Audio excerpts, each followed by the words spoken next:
how to add color to your garden at the end of winter. This is such a strange time of year because it's beginning to warm up outside, but yet the garden centers aren't full of the inventory we want yet, and we are anxious to get color back into our gardens. Things are looking dull, things are looking brown around the yard.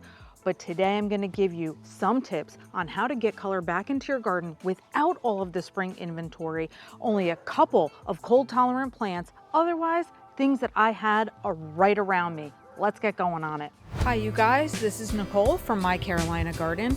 My garden is located in growing zone 8B and we are in southeastern North Carolina. So what I want to work on today is creating a beautiful garden vignette, or a little decorated area that has pops of life and color and freshness into my blue garden bench area. So we're starting with nothing, and by the end hopefully we can pull together all the inventory that I have, which I'm about to show you, so we can see how we can give ourselves a bit of freshness again, even when the garden centers aren't plentiful. So I mentioned that I only got a couple of things from the garden center. These are a couple of cold tolerant plants that I'm going to use for pops of color. So the only three things that I've purchased from the garden center is this and these two babies right here. So let me show you what they are. This, first of all, is the Regal Geranium. I did showcase this in my Lowe's inventory video just to let you know that this guy was out there. They had a few different styles. Well, the style's the same. The bloom colors are different. Some of them have a little more white, a little more contrast. I picked this one because the purple kind of magenta hit me like a ton of bricks when I walked into the garden center. So I thought, this is the one I want, because that's exactly what I want to happen when I look over at my garden bench area. Forget all the dead stuff around me. I want to see the pop of color. Here's the thing about the Regal Geranium. It is cold tolerant, you guys, which means it's going to be fine in our regular, let's say 40-degree temperature day, but it is not frost tolerant. So if you're still in a threat of frost in your area, or goodness, a threat of snow or something, this would need protection. So definitely be checking your 10-day forecasts before you pot up any new plants, just to make sure that you're safe. So not frost tolerant, but yes, it is cold tolerant, and this is going to be an annual for me. And then of course, most of us are familiar with pansies. So the reason that I selected these pansies was so they were kind of a matching color with my Regal Geraniums. Now they're not going to go into the same pot, but I'm making a vignette display. So I want kind of all of my things to coordinate together. So of course we know that pansies are cold tolerant also, and they also can handle some frost and some snow and things like that. So they're delicate looking, but very tough plants. So here's what's up. I have these two urns that I had potted up last year for who knows what season. Obviously dead. We're done with these guys. So I'm definitely going to be putting my Regal Geranium into the taller urn planter, and I'm going to show you what else I have to add to it. What I'm going to pot up with my geranium is this ivy right here. Now this pot was just in a different area of my garden, and I was like, yep, I want that. Ivy is evergreen, so it is not going to have a problem with the cold or the frost if that were to come. So I'm going to take the ivy out of this pot, and what you see growing in here is sedum. I have a lot of sedum in the yard, and it's great because, yeah, it gets a winter coloring to it, so it adds like that beautiful reddish warm tones to the foliage, but it is lasting. So I could also take this out if I wanted it to be a draper in the pot with the Regal Geranium. So that's one thing I found in my garden. Here's something else right here. This is the Golden Sword Yucca. Now I have this plant all over my yard, and it started from one parent plant, which is right next to my waterfall by my pool. Well, the yucca produces a lot of pups.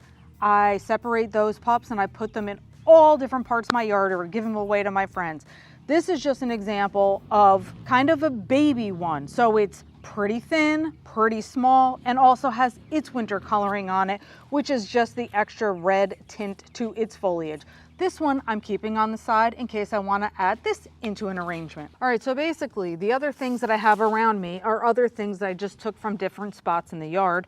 There is another sedum. This is just like the cascading rock sedum that's in here in my head planter. I brought it over just in case maybe I want to plop the pansies into here, but because it's already beautiful and a piece of decor, something like this can be great to add into my mix. Same deal here. This is the same sedum. It has a little bit of different coloring since it was in the sun, I would say. Probably got a little bit more of a red tint, but just a bit of color. And I'm using all shades of basically blue as the main decor pieces, and then little pops of warm tones throughout. I have this adorable bird, which is just a super cute piece of statuary. So again, all things that are interesting without like having to purchase them at the garden center. Now, I do have these two birdhouses that I got on clearance from Hobby Lobby. I do like birdhouses as part of my decor, and what I did on these was I just painted the fronts of them the blue and the orange because blue and orange are complementary colors, and because my garden bench was the blue, I'm like, yeah, let's do the blue and then it's complement. Plus, speaking of clearance items, I have these pillows and the other ones that are scattered around me that were just clearance pillows from Walmart. Walmart usually has the pillows like this size that are outdoor for like $5 because they're not overly expensively made. You know what I'm saying? And then at the end of the season, they drop down to like $3.50. So I end up purchasing a variety of different patterns on my pillows just so I can kind of hold on to them and use them in different ways. So I got the birds going here. I figured with the birdhouse was kind of cool, plus my bird statuary. So I have a little bit of that kind of going on. Besides that, keeping with my different kinds of blue tones, I have this lantern, again, not new, just something I found from around my yard, which is kind of the point I'm trying to make here. Grab your inventory wherever you can around your own inside your house. Maybe you're storing stuff up in the attic and you're like, ooh, I really want to wait till spring to bring that out. Now is a great time to start feeling fresh about these items. Grab them from different areas of your garden. Maybe snow is just melting and revealing again like a concrete planter that was there. Look for inventory, gather it up, and see what goes together. All right, let's start building out our planters. All right, so we're just gonna empty out this urn planter completely because I do not need a single thing that is left here. Nice, beautiful root ball of whatever the heck that was. So like I said, my Regal Geranium is gonna come in here and my ivy from right here. So all I have to do is grab my potting soil. So give me a hot minute for that. I'm gonna take my ivy out first just to see what kind of roots I have going on with that guy. And incidentally, while I'm taking this ivy out, I wanna just remind you that you can propagate ivy very easily by just clipping it and taking those clippings and rooting them in water. So I do have ivy propagating or rooting in water right now inside the house. But of course, I'm not gonna put that outside right now because it's used to being in my indoor temperatures. There we go. Let's loosen this baby up. Well, look at that. We got some lemon coral sedum with us anyway. But as I said, that's absolutely fine with me because it's one of my favorites. So it ends up all over the yard regardless. We're plopping this in here as the front draper, clearly. And then Mr. Regal Geranium is going behind it. So let me go ahead and empty out this urn planter while I'm working. Let's see, are you a root ball? Not really. I can keep some of this soil.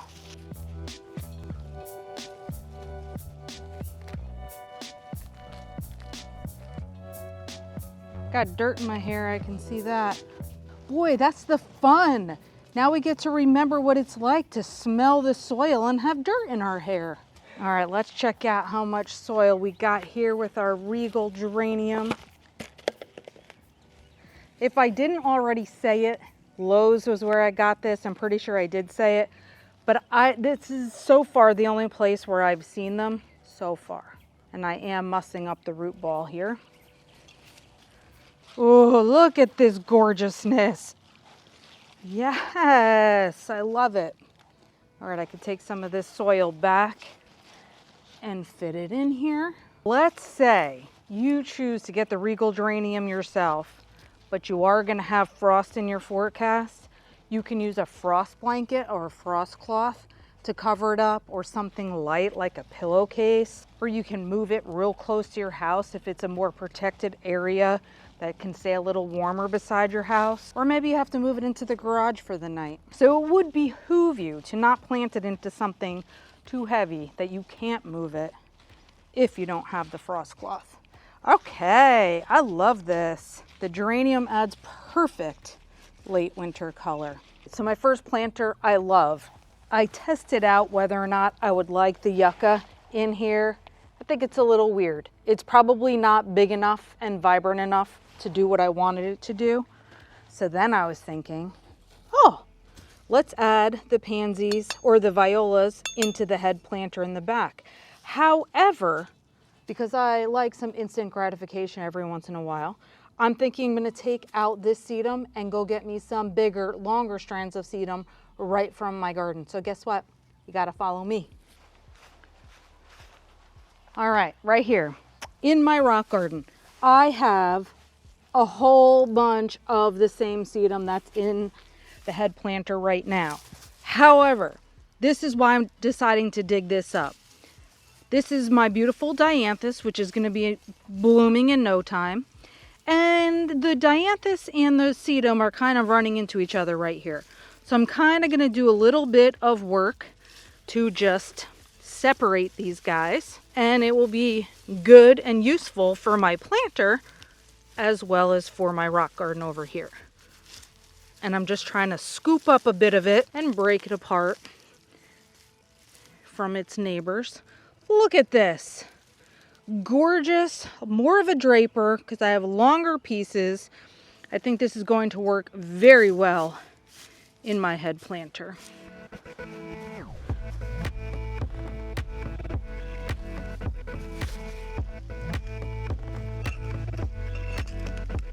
This sedum is not going to be tossed. I love it. It's just a little too short. So I'm going to have to use it somewhere else or put it back into the ground in another spot. Either way, I'm good with that.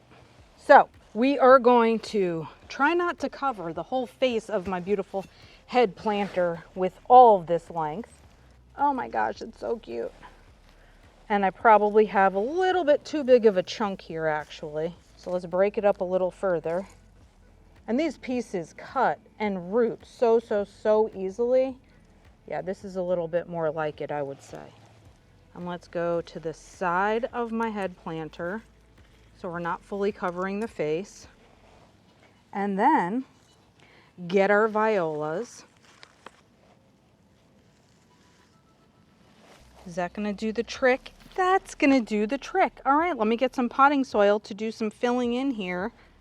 And then trimming some of my little extra roots and stuff. But yeah, that's going to be awesome together.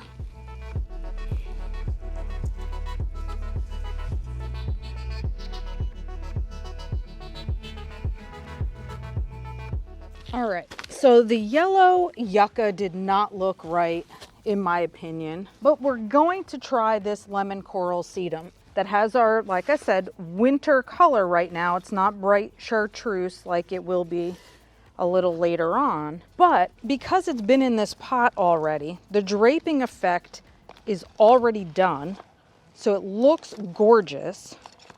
If I liked this actual pot, I would just keep it in this pot, but I don't. So we're gonna take this whole thing, we're gonna place it in this urn and allow it to drape over the edges. How does that look? Pretty stinking fabulous. And it's simply because I already had it and allowed it to grow like this that it looks, you know, as big and mature as it does. Let me just backfill a little bit underneath so it's held up properly. And now I wish I had just one more set of these pansies to better fill this backside. Nevertheless, this is all I have at the moment. So I'm gonna have to go looking around for one more cold tolerant thing. Oh, it's such a cutie pie, but we are not done with just those two things.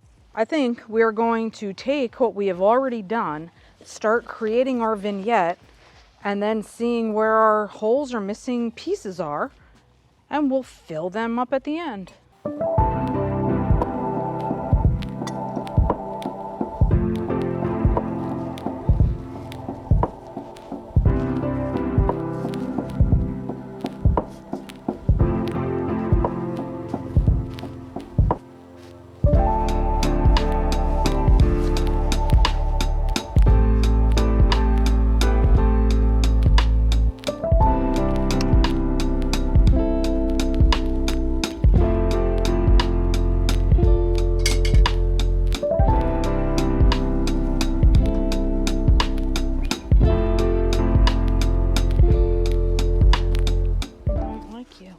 I like you instead, other watering can. Yep, this is definitely not right. So let's see here. Do I do these like that? Urn. No, I think I want the tall urn to be tall, tall, tall. Ooh, I like that. Okay, let's see. We're a little messy here.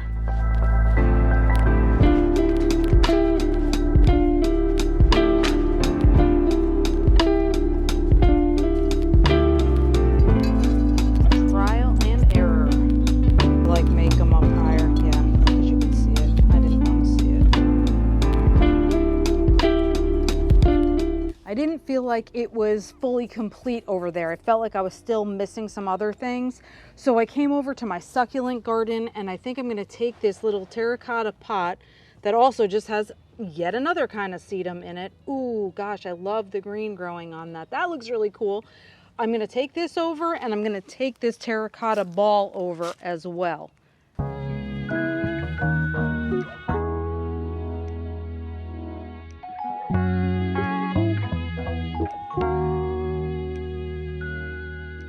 You guys, I'm pleased with this area now because I brought little tiny touches from different areas that are not being looked at right now and just filled it up. Now I feel like there is brightness here. There is life over here.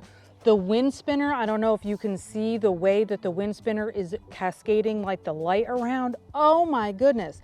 That is giving me extra movement and interest, which is great.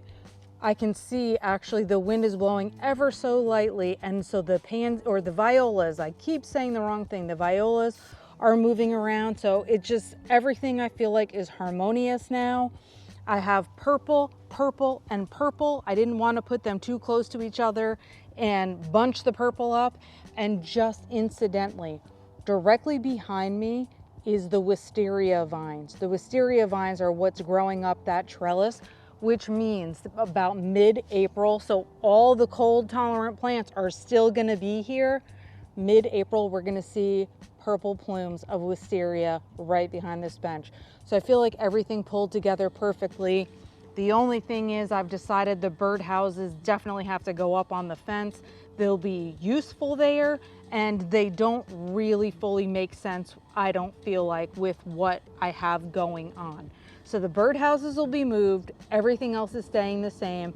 And as I said, once those purple plumes are out, woo, you're gonna see this really be a finished product. I hope you found some inspiration today just in the gathering of your own items. It makes such a difference to see. And that's another reason why we talk about clearance shopping all the time. You never know what kind of little bargains you find at one time that you got on clearance are going to make all the difference in pulling together a little decorative area of your garden. Thanks for watching, and until next time, you guys, happy planting.